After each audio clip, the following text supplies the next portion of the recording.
The ice rink was silent when they found it, a delicate gold locket, frozen 3 inches deep into the surface, its chain twisted like a scream preserved in glass. The engraving was still visible through the frost. To Emma, forever yours.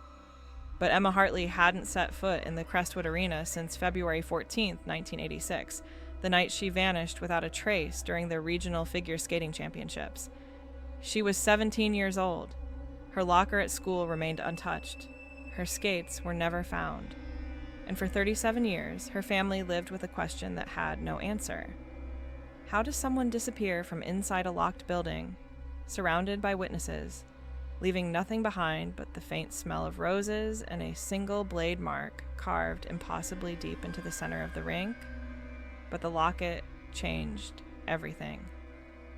Because when they finally melted it free in 2023 during the arena's demolition, they found something inside, a photograph that shouldn't exist, a Polaroid of Emma, smiling, wearing a costume she'd never owned, standing on ice that didn't match any rink in the state. The timestamp on the back read, March 1986, 1 month after she disappeared. The forensic team couldn't explain it. The original investigation had been closed decades ago, the lead detective long dead, the witnesses scattered or silent. But now, someone had left a package at the Hartley family home, a manila envelope with no return address, containing a single item, Emma's missing right skate, the blade still sharp, the leather still cold to the touch. This is the story of what happened that Valentine's night in 1986, when a rising star stepped onto the ice and fell through a crack in reality itself, and what the town of Crestwood spent nearly 4 decades trying to forget. If you're ready to go down this rabbit hole with me, hit that like button and drop a comment below with your theory. Because, trust me, you're going to need one. Crestwood, Pennsylvania wasn't the kind of town where things disappeared. Population 4,200.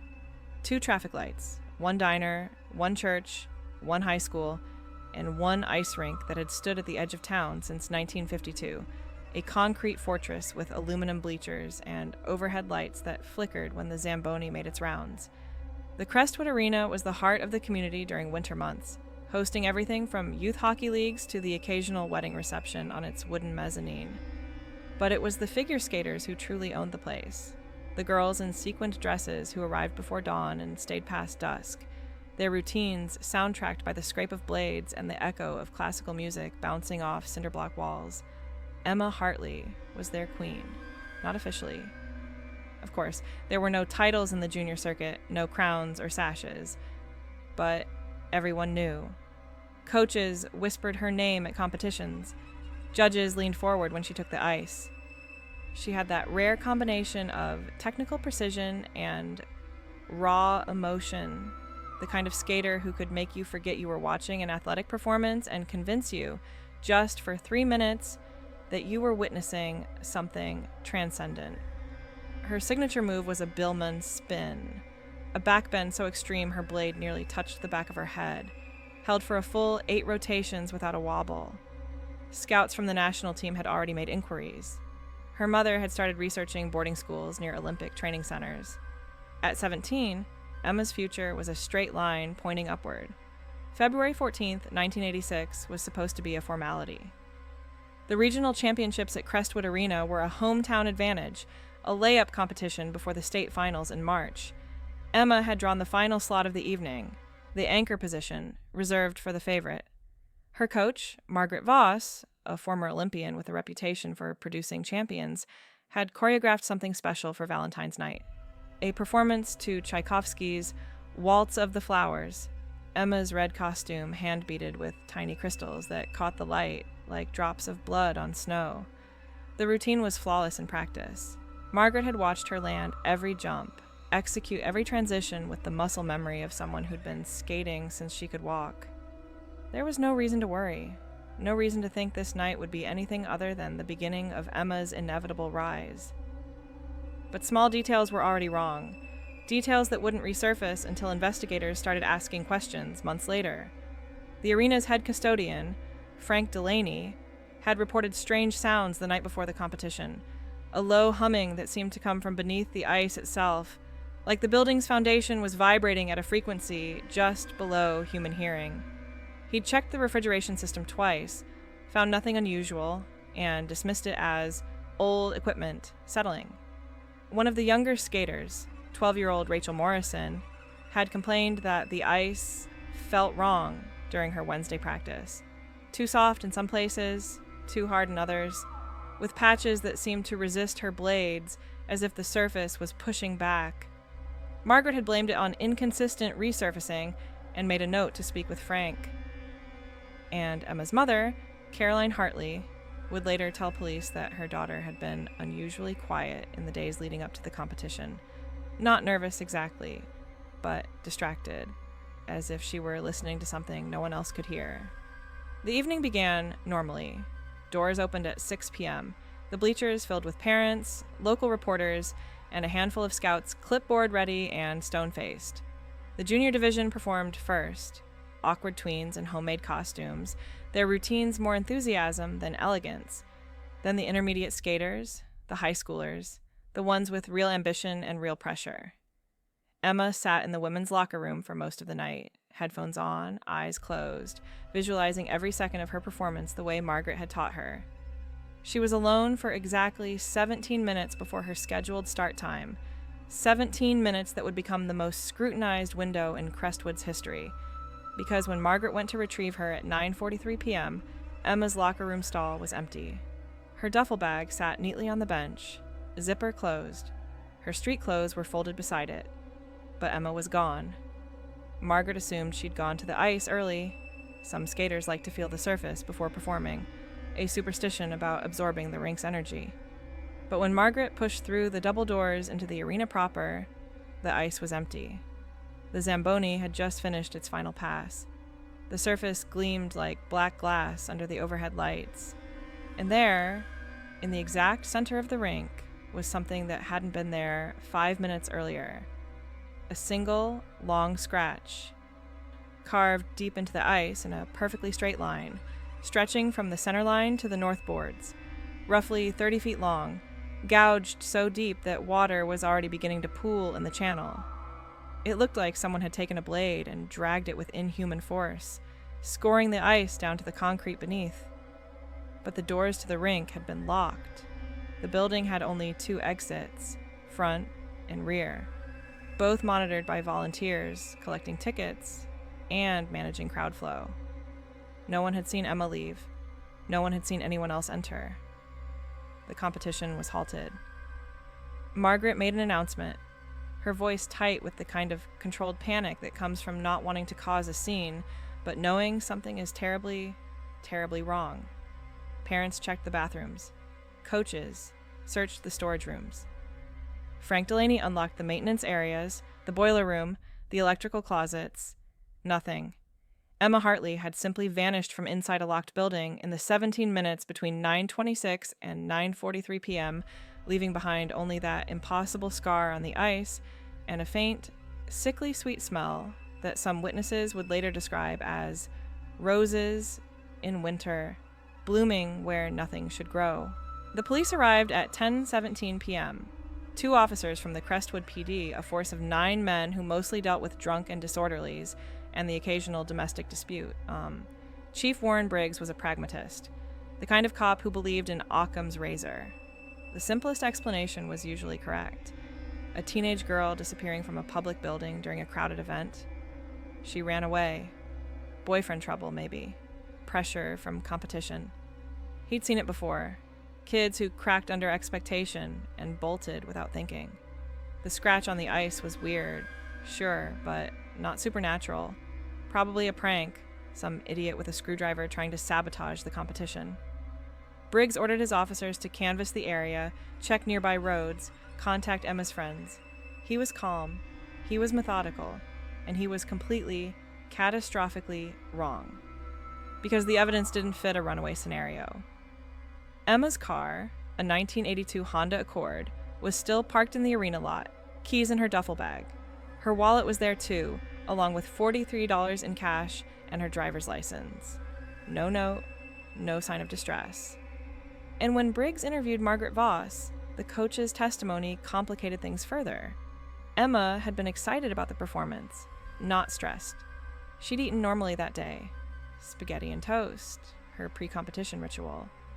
She'd laughed at a joke one of the other skaters made during warm-ups. There was no indication she'd been planning to leave. More troubling, Margaret mentioned something else. Emma had been wearing her grandmother's locket during practice that afternoon.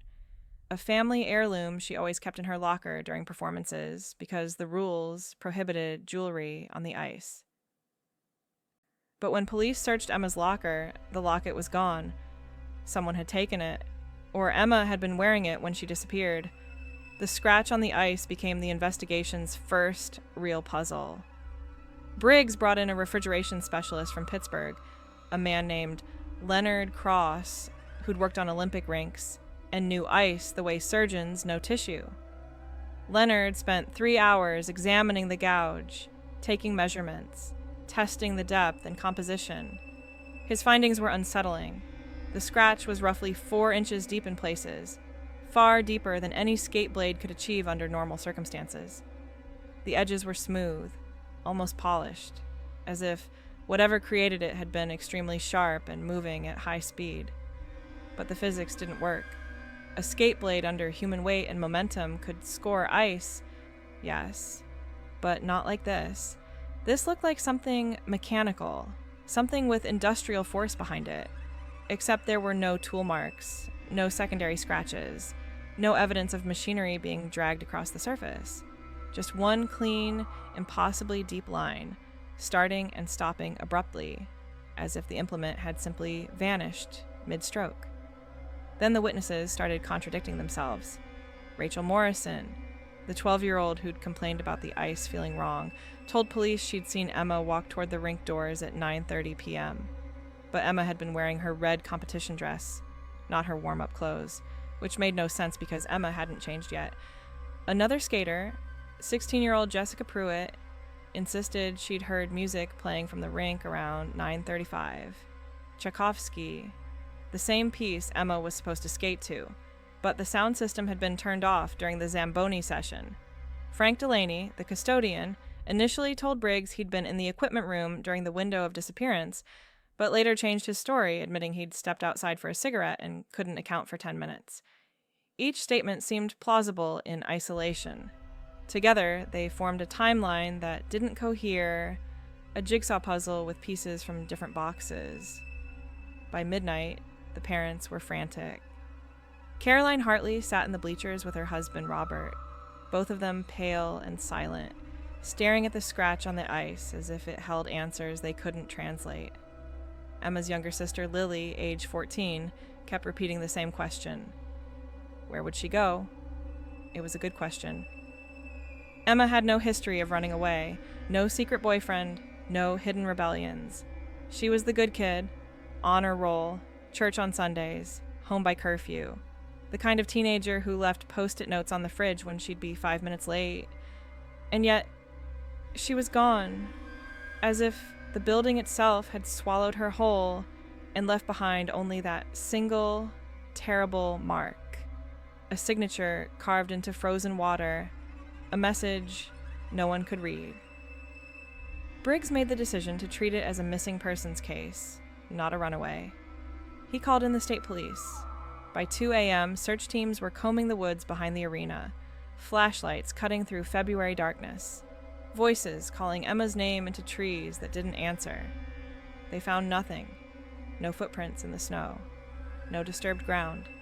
The forest was silent and untouched, as if no one had passed through in weeks.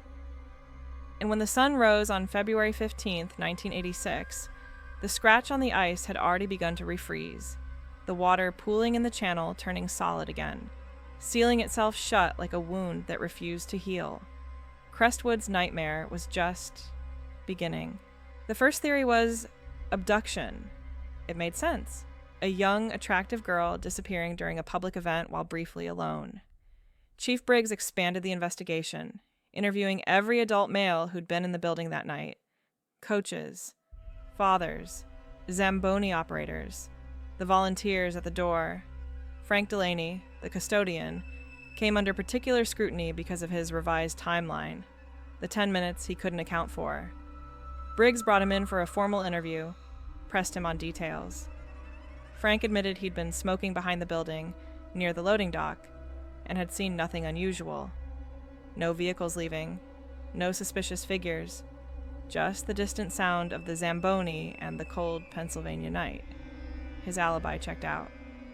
Security footage, grainy VHS tapes from the arena's 2 exterior cameras, showed Frank exactly where he said he'd been, standing in a pool of yellow light from the dock lamp, exhaling smoke into frozen air. He wasn't involved, but the footage revealed something else. At 9:37 p.m., 4 minutes into Emma's disappearance, one of the exterior cameras captured a brief flicker, a distortion in the image, as if someone had held a magnet near the tape. The distortion lasted 3 seconds. When the image stabilized, there was a figure standing at the edge of the frame, near the tree line behind the arena. The image quality was too poor to make out features, just a dark silhouette, human-shaped, motionless. Briggs had the tape analyzed by a technician at the state police lab. The technician confirmed the distortion was consistent with electromagnetic interference, but couldn't explain its source. As for the figure, it was impossible to tell if it was a person or a shadow cast by the overhead lights. The tape was logged as evidence, but it raised more questions than it answered. Margaret Voss, meanwhile, was unraveling. She'd been Emma's coach for 6 years, had shaped her from a promising novice into a regional champion. The disappearance felt like a personal failure, a betrayal of the trust Caroline and Robert Hartley had placed in her. She couldn't sleep, couldn't eat. She replayed that night obsessively, trying to identify what she'd missed. A sign, a warning, some detail that might have prevented this. During her 3rd interview with police, Margaret broke down and revealed something she'd initially withheld. 2 weeks before the competition, Emma had asked her a strange question. They'd been alone in the rink after practice. The lights dimmed, the ice catching the last rays of February sun through the high windows.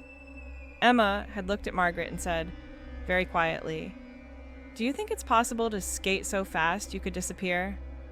Margaret had laughed, assuming it was a metaphor, something about losing yourself in the performance. But Emma hadn't laughed. She just stared at the ice, her expression distant, and then changed the subject. The comment gnawed at investigators. Briggs had it added to the case file, but didn't know what to make of it. Was Emma hinting at running away? Or had she been experiencing delusions, early signs of a mental health crisis? They interviewed her friends at school, quiet, studious girls who described Emma as focused and driven, maybe a little isolated because of her training schedule, but not troubled. Her grades were excellent. She had plans for the future. One friend, Megan Torres, mentioned that Emma had recently become interested in old, local history, checking out books from the library about Crestwood's founding, the early settlers, the town's development.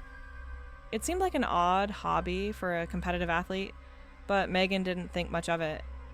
Emma had always been curious about random things. Briggs sent an officer to the library. The librarian, Mrs. Ethel Carver, confirmed that Emma had checked out 3 books in January: Early Industrial Development in Western Pennsylvania, Architectural History of Rural Ice Houses, and a slim, self-published volume titled The Crestwood Anomalies, Local Legends and Folklore. The last book caught Briggs's attention. He tracked down a copy. Mrs. Carver had 2 on the shelf, and skimmed through it. Most of it was harmless local mythology, ghost stories about Revolutionary War soldiers, tales of Native American burial grounds, the usual small-town folklore. But one chapter stood out. It was titled, The Ice That Remembers, and it detailed a peculiar legend about the land where the Crestwood Arena now stood. According to the author, a self-described folklorist named Philip Marsh, the site had been a natural ice formation in the 18th century, a spring-fed pond that froze solid every winter and allegedly never fully thawed, even during summer months. Local tribes had avoided it, calling it the place where the cold sleeps, Early settlers had used it to store food, marveling at its year-round chill. But there were darker stories too. Accounts of people who'd ventured onto the ice and never returned, their bodies never recovered, as if the frozen surface had opened and swallowed them whole. Briggs dismissed it as superstition, exactly the kind of nonsense that spread in small towns where entertainment was scarce and imaginations ran wild. But he couldn't ignore the coincidence. Emma had read this book. She'd asked Margaret about skating so fast you could disappear. And now she was gone, vanished from the very place the legends warned about. It was absurd. It was unscientific. And yet, standing in the empty arena at 3 a.m., staring at that deep gouge in the ice, Briggs felt something he rarely allowed himself to feel. Doubt. Not about whether Emma had been abducted or run away. Those were still the most likely explanations. But about whether he was equipped to solve this. Because the longer he looked at that scratch, the more it seemed less like damage and more like an entrance, a doorway carved into frozen water, leading somewhere he couldn't see. The case went public on February 18th. Local news picked it up first, then regional stations. By the end of the week, Emma's face was on flyers stapled to telephone poles across 3 counties. The tip line was flooded. Hundreds of calls, most of them useless. Supposed sightings in Pittsburgh, Philadelphia, even as far as Ohio. None panned out. Psychics called, offering to channel Emma's spirit. Conspiracy theorists speculated about government experiments, underground bunkers, secret military operations. Briggs ignored them all. But the pressure was mounting. The mayor wanted answers. The Hartley family was demanding action.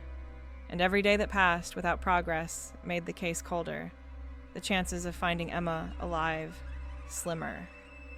By March 1986, the investigation had stalled.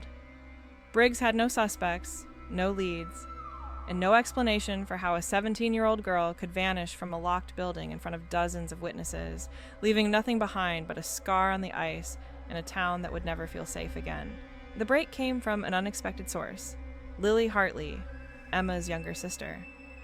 In late March, 6 weeks after the disappearance, Lily approached Chief Briggs with something she'd been too frightened to share earlier, a composition notebook she'd found hidden in Emma's bedroom, tucked between the mattress and box spring. Lily had been cleaning Emma's room, a ritual her mother insisted on to maintain normalcy, when her hand brushed against the notebook's spiral binding. She'd hesitated before opening it, guilt mixing with desperate hope that it might contain answers. What she found inside was unsettling. The notebook was filled with sketches, dozens of them, drawn in pencil with obsessive detail. Most depicted the ice rink from strange angles, overhead views, cross-sections, perspectives that suggested Emma had been studying the building's structure with an almost architectural precision. But it was the final pages that disturbed Lily most. They showed a figure, possibly Emma herself, mid-spin on the ice, but the drawings had a chaotic, frantic quality, lines overlapping and spiraling inward until the figure seemed to blur and fragment, as if caught in the process of disintegration.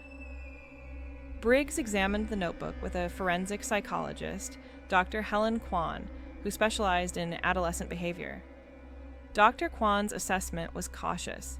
The drawings suggested obsessive focus, possibly anxiety about performance, but not necessarily anything pathological. Athletes often visualize their routines compulsively. It was part of elite training. The fragmented quality of the final sketches could represent Emma's fear of failure, a symbolic rendering of falling apart under pressure. But there was one detail Dr. Kwan found harder to explain. On the last page, beneath the most chaotic drawing, Emma had written a single sentence in small, precise handwriting. "The ice is listening, and it wants me to answer." Dr. Kwan suggested it might be poetic language, a metaphor for Emma's relationship with the sport. But Lily insisted it meant something more. Emma had been afraid, she told Briggs. Not of failing, but of something else, something she wouldn't name. The notebook's discovery reignited the investigation. Briggs revisited Philip Marsh, the author of The Crestwood Anomalies, Marsh lived 40 minutes outside town, in a cluttered farmhouse filled with filing cabinets and old newspapers. He was in his 70s, a retired schoolteacher who'd spent decades collecting local stories, interviewing elderly residents before their memories faded into dust. When Briggs showed him Emma's notebook, Marsh went pale. He recognized the imagery immediately, not because he'd seen it before, but because it matched descriptions from the old legends. According to Marsh, the 18th century accounts spoke of the ice calling to certain individuals, particularly young people, drawing them onto its surface during specific conditions. The stories were vague about what happened next, but the pattern was consistent. Those who answered the call were never seen again. Their families would find their belongings untouched, their lives interrupted mid-sentence, as if they'd simply stepped through a door that closed behind them. Briggs was skeptical. He had to be. Folklore wasn't evidence, but Marsh pulled out something that shifted the conversation, a photocopied diary entry from 1893 written by a woman named Sarah Whitmore, whose daughter Anna had disappeared while skating on the natural pond that predated the arena. Sarah's entry was brief, but haunting. Anna went to the ice at twilight, though I begged her not to. She said it was singing to her, a sound only she could hear. When I reached the pond, her skates were at the edge, laces still tied, but Anna was gone. The ice was smooth, unbroken. I have searched for 3 days. There are no tracks, no signs of struggle. It is as if the cold took her gently, the way a mother takes a sleeping child. Briggs read the entry twice. The parallels to Emma's case were impossible to ignore. The unexplained disappearance, the belongings left behind, the sense that the ice itself was somehow involved. But correlation wasn't causation. Briggs needed something concrete. He authorized a ground-penetrating radar survey of the arena, looking for voids, tunnels, anything that might explain how Emma could have exited the building unseen. The survey took 3 days and found nothing unusual, just the standard concrete foundation, refrigeration pipes, and packed earth beneath. No hidden basements, no secret passages. The building was exactly what it appeared to be, a simple ice rink, constructed in 1952 on unremarkable land. Except the land wasn't unremarkable. The survey did reveal one anomaly. Directly beneath the center of the rink where the scratch had been carved, there was a temperature differential. The ground was colder there, several degrees colder than the surrounding soil, even accounting for the refrigeration system above. The technician couldn't explain it. Geologically, it didn't make sense, but it was measurable, consistent, and deeply strange. By April, the case had taken a psychological toll on everyone involved. Caroline Hartley had stopped leaving the house. Robert had quit his job at the hardware store, unable to focus. Lily was seeing a therapist twice a week, plagued by guilt for not sharing the notebook sooner. Margaret Voss had relocated to Ohio, unable to face the rink where her star pupil had vanished. And Briggs himself was losing sleep, haunted by the feeling that he was missing something fundamental, a key that would unlock the whole nightmare, if only he knew where to look. The media had moved on. The tip line had gone quiet. Emma Hartley was becoming a cold case, another unsolved mystery in a world full of them. But Briggs couldn't let it go, because deep down, beneath his pragmatism and skepticism, he'd started to believe that Philip Marsh might be right, that the ice had taken Emma gently and completely, and that no amount of rational investigation would ever bring her back. The case officially went cold in August 1986. Briggs filed a final report, concluding that Emma Hartley's disappearance remained unexplained pending new evidence. The file was boxed and stored in the basement of the Crestwood Police Department, joining decades of other unsolved cases, domestic disputes, petty thefts, the occasional suspicious death. For most people, life moved on. The arena remained open, though attendance dropped sharply. Parents pulled their children from skating programs. Coaches left for opportunities in other towns. By 1990, the Crestwood Arena was hosting only occasional public skate sessions. the bleachers mostly empty, the ice scarred and poorly maintained.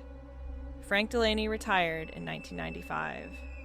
Margaret Voss never coached again. And the Hartley family, what was left of it, simply endured. Trapped in the amber of February 14th, 1986, unable to grieve properly because there was no body, no closure, no end to the story. But the story wasn't over. In 2003, a documentary filmmaker named Rachel Ortiz contacted Briggs, now retired and living in Florida. Ortiz was producing a series on unsolved disappearances in small-town America, and Emma's case fit her criteria perfectly. Bizarre circumstances, no clear motive, a community still haunted by questions.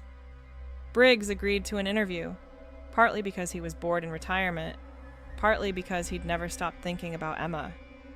During the interview, he mentioned the notebook, the legends, the temperature anomaly beneath the rink. Ortiz was intrigued. She traveled to Crestwood, interviewed surviving witnesses, visited the arena, now shabby and neglected, but still standing. She spoke with Lily Hartley, who was 31 years old and still living in her childhood home. Caring for her aging mother, Lily showed Ortiz the notebook, and Ortiz, on instinct, hired a forensic document analyst to examine the final pages under UV light, looking for hidden writing or impressions from previous pages. The analyst found something. Beneath Emma's visible text, "The ice is listening and it wants me to answer." There were faint impressions from an earlier entry, pressed hard enough to leave microscopic indentations in the paper. Using specialized imaging, the analyst reconstructed the text. "I hear it every time I skate now." Not a voice. More like a rhythm, a pattern, like the ice is breathing and I'm supposed to match its cadence. Margaret thinks I'm overtraining, but I know what I know. It wants me to go faster, deeper. I think if I can execute the perfect spin, the one I've been practicing, I'll finally understand. I'll finally see what it's been trying to show me. Ortiz stared at the reconstructed text for hours. It suggested Emma hadn't been abducted or fled. She'd been conducting an experiment, testing a hypothesis, trying to achieve something she believed was possible. But what? And had she succeeded?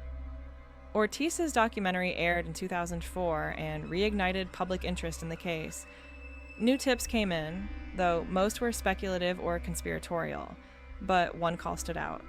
An elderly woman named Beatrice Halling, who'd worked as a night janitor at the arena in the 1960s, contacted the production company with a story she'd never told anyone. Beatrice claimed that during her tenure, she'd occasionally heard sounds coming from the ice late at night, scraping, rhythmic, like someone skating, even though the building was locked and empty. She'd reported it to management once, but they'd dismissed it as pipes settling or wind through the vents. Beatrice hadn't pressed the issue, but she'd also noticed something else. On particularly cold nights, when the arena was silent and the lights were off, the ice would sometimes glow faintly, a pale blue luminescence that seemed to emanate from within the frozen surface itself. She'd assumed it was a trick of moonlight through the windows, but after Emma's disappearance, Beatrice had wondered if she'd been wrong, if the ice had always been alive in some way, waiting for someone like Emma to notice. The glowing ice detail was impossible to verify. Beatrice was in her 80s, her memory fragile, her account unsupported by other witnesses. But Ortiz included it in the documentary anyway, framing it as local color, a glimpse into the mythology that had grown around the case. The documentary ended with a question. Had Emma Hartley discovered something real, a phenomenon hidden beneath the surface of Crestwood Arena, something that science couldn't yet explain? Or had she simply been a young girl under immense pressure, who broke in a way no one saw coming and vanished into the February night, her fate forever unknown? Ortiz didn't answer. She left the question hanging, unresolved, because there was no resolution to offer. Emma was gone. The ice had kept its secrets, and Crestwood remained a town haunted by the girl who'd skated too close to the edge of something unknowable. and disappeared into its embrace. The locket surfaced on March 12, 2023, 37 years after Emma Hartley vanished. During the demolition of Crestwood Arena, a construction worker's jackhammer struck something 3 inches below the ice surface. Embedded in frozen water like an insect in amber was a gold locket, chain twisted and dark with age. The engraving was still legible. To Emma, forever yours. Chief Dana Reeves contacted Lily Hartley, now 51, who confirmed it through tears. This was the heirloom Emma had worn every day beneath her practice clothes, a good luck charm from their grandmother. Then Reeves showed her what was inside. The Polaroid defied every law of preservation.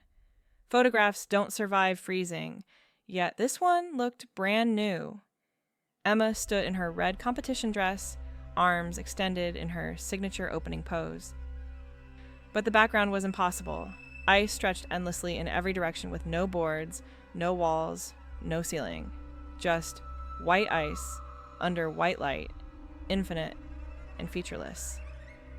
On the back, in Emma's handwriting, March 7th, 1986. I finally understand now. Forensics confirmed everything was genuine. The paper stock, ink chemistry, and handwriting all matched 1980s materials and Emma's hand.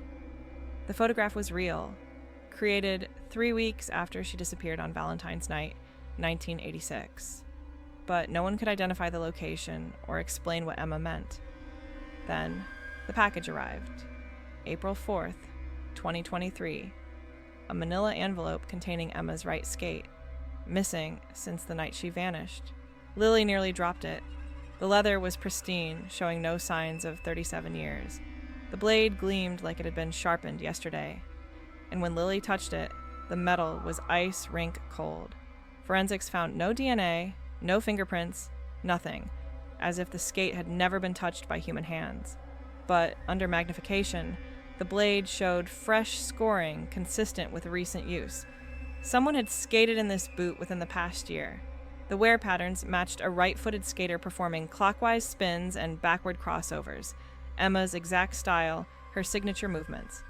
The case exploded online. Theories ranged from faked disappearance to captivity to supernatural abduction. Some claimed the ice itself had taken her, that Emma was trapped in a liminal space, still skating, still perfecting her routine for an audience that would never see it. And Chief Reeves contacted the FBI, hired consultants, and re-interviewed surviving witnesses. But she was forced to admit what the original chief had admitted in 1986. There was no rational explanation. Lily visits the demolition site every Sunday. The lot is empty now, overgrown with ragweed, marked by a small historical marker. She stands where the center of the rink would have been and closes her eyes. Sometimes she thinks she hears it, a faint scraping sound, rhythmic and distant, like blades on ice. She keeps the skate in a glass case in her bedroom. Late at night, she swears it's colder than everything around it, as if it's still connected to wherever Emma went. The Crestwood case will never close. Emma Hartley remains missing, her fate unknown. But Lily knows the truth, even if she can't prove it. Emma found what she was looking for, that perfect spin, that moment of transcendence. And in finding it, she crossed a threshold into a place where time doesn't pass and the ice never melts. She's still there, Lily believes, still skating, still 17, forever frozen in the moment she loved most. The ice listened. Emma answered.